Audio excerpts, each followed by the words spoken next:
bangketa. Ha? Dapat nakalagay dito, che, bangketa for rent. Oo, hindi house. Bangketa na yan eh, oh. Tignan mo. Lakihan mo yan, ha? What up guys, dito pa rin tayo sa Arten at binabaybay natin itong Arten para mag-conduct ng clear operation kasama ang Indian Department Highway Division 1, panguna ng General Sukat, General Foreman Georgia Tugo. At dito sa Barangay 123. Tapos,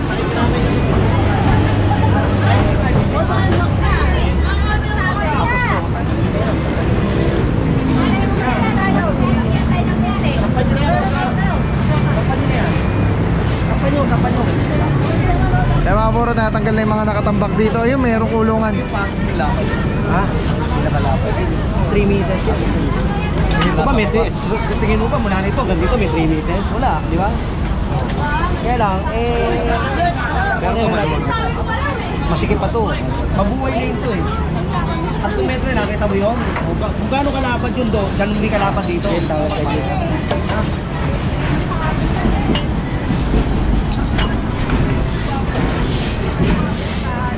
Kaya mga puro, kiniklear na yung area dito. Ang daming tambak.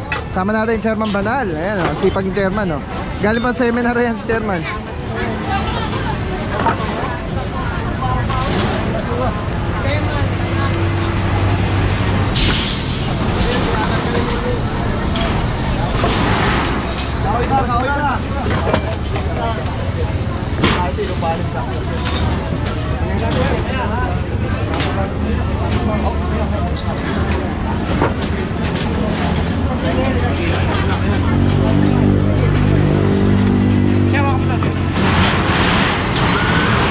Grabe mga puro, makita nyo, lahat na nakuha natin doon, puro basura lang. Hindi po natin kukunin yan dahil sa DPS po yung mga basura. So nakuha yung kanyang ginawa niya tambakan, yung sidewalk.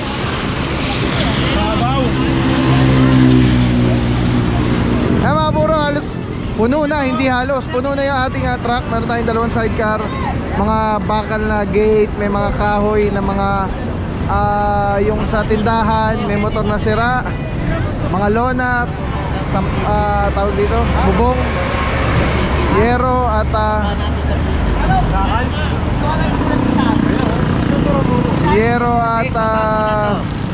bakal. Rampa.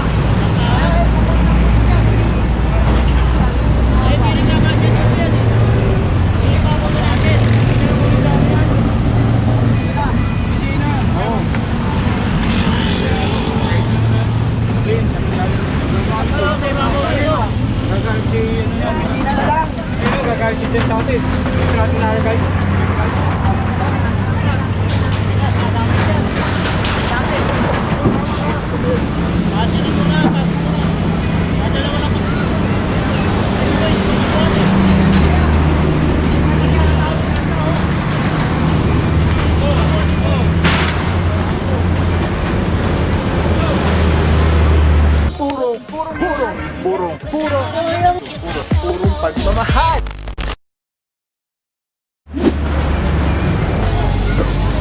Continuous na clearing operation dito sa Arten, Barangay 123.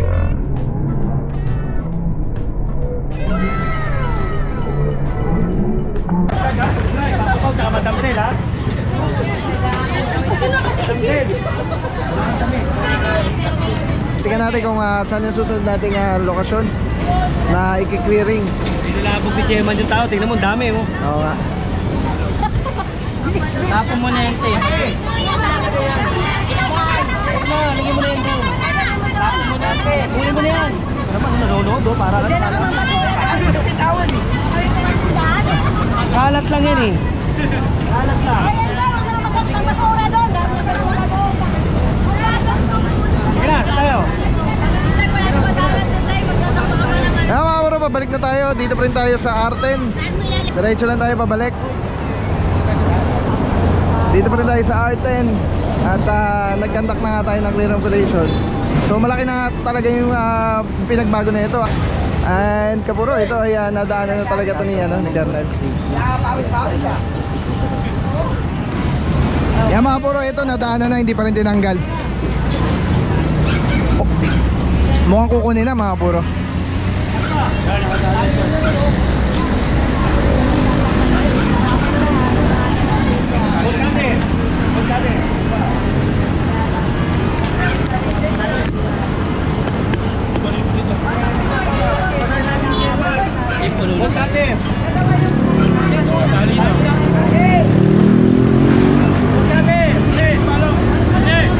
Eh mga puro, puno na nga yung truck natin pero itatali na lang daw. At nagpapakuha mismo nito ay si Chairman Banal.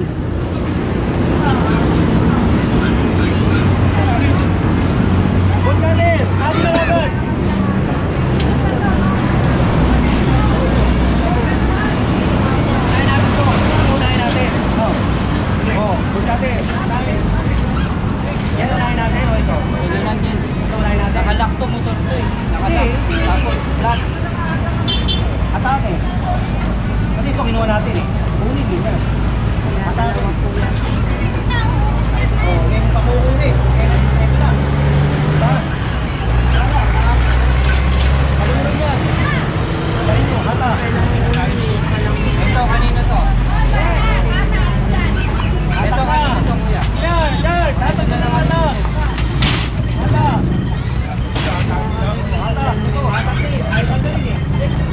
Hindi, kanina ko pa sinabi.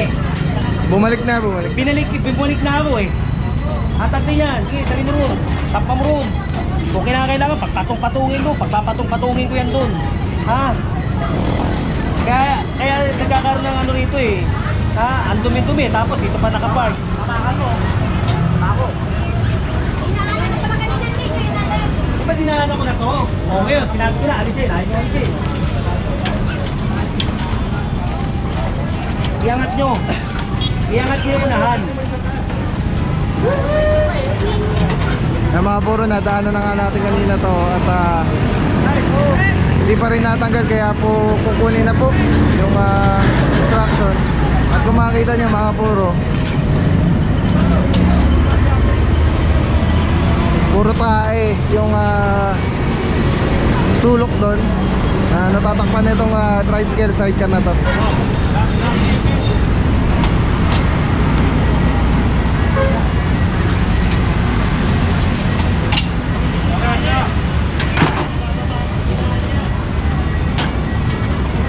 Ang mga puro flat pala yung ano, flat siya. Dito, hatak dito. Sampa na sampa yan. And so ang gagawin na lang, dahil puno na yung truck natin mga puro, itatali na lang at hihilahin na lang to ng truck.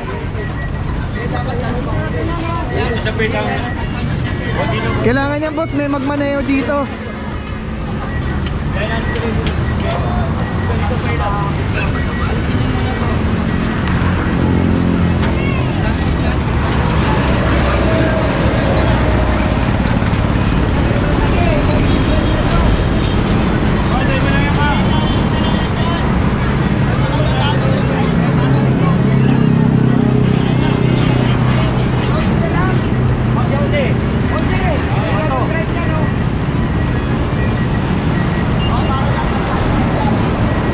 Isang pa, para lumuwag.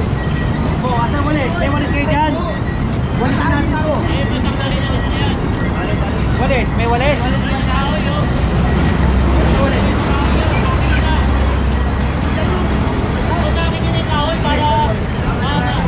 Tayo. Ano mo?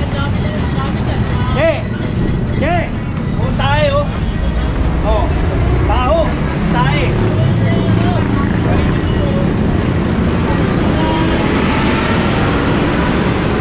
Mga puro, ang laki na luluwag nung ano, na tong kahabaan na to. Ay, okay.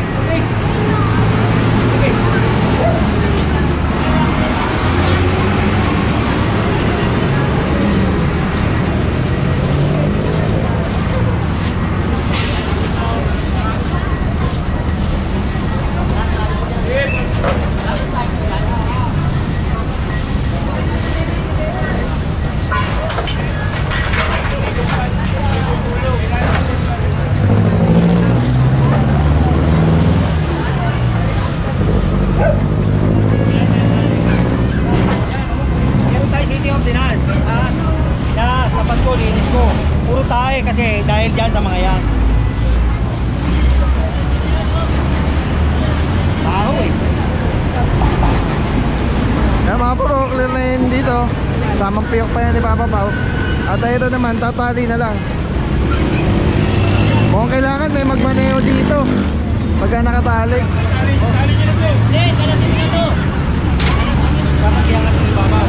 Turo mo sa kanila, para alam nila. Atras niya konti. Hindi ka, turo mo sa kanila para alam nila yung gagawin. Turo nila ng konti, oy. Isa ako, paano mo malaman? Turuin ko kaya ito para bago pag tumatakbo na yan, alam mo kayo, no? Takas lang mo. Kailangan yata yan, boss, may magdadrive dyan. Oo. Habang inihila. Pagkurbada natin. Ayan, tali mo ng kadena. Tali nyo kadena. Tali nyo, tali nyo. Oh, kasi pagkurbada natin yan.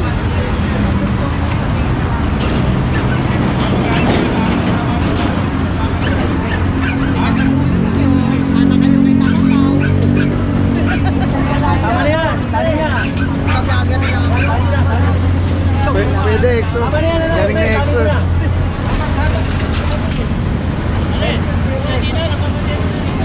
Mga kadena na dun eh.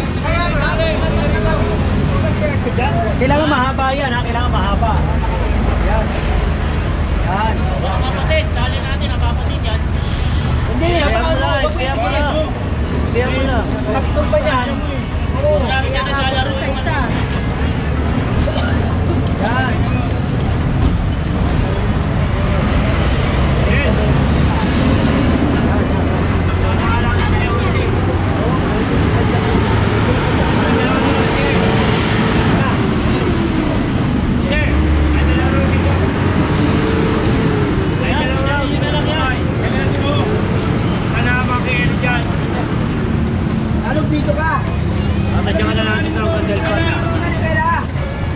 R10 Mel Lopez Boulevard. Ayan, Road 10 Mel Lopez Boulevard, National Road. Tapos Moriones, pasok tayo pabalik sa Barangay Hall ng Barangay 123. Tapos na tayo clearing operation. Thank you so much sa lahat. God bless you all. Urong pagmamahal. Telecine number 1. Grabe mga puro, sobrang solid nito. Nakikita niyo yung bilog na yan. Yan yung quick release. So pwede ko siyang ilagay dyan. Pwede ko siyang ilagay dito. Ayan o. Pwede rin yan tanggalin. Ayun ang telecine. Pwede yan ilagay dito sa taas, dito sa baba. Yan, grabe. Affordable, quality. Napakaganda ng item. Pagka binili niyan, may kasama na yung ganyan. Yung pinaka-kabitan niya. May lock siya. So very stable. Yan o. Pwede mo siyang tanggalin. Tapos kunyari, auto vlog ka na, kakabit mo lang dito. Tulad na ito nakakabit, di ba? Twist lang ulit, patelis ng ganda. Tapos yun, snap, lock na agad siya. So yan yung setup natin. Pag tinanggal mo naman dito, yan, press lang, tapos ikot. Oh. Tapos pwede mo na ikabit dito sa setup mo, sa handheld. Ano lang siya kadali. Tapos very stable. So pagka nag-snap siya, lock na talaga siya. So telecine, solid. Purong-puro yan.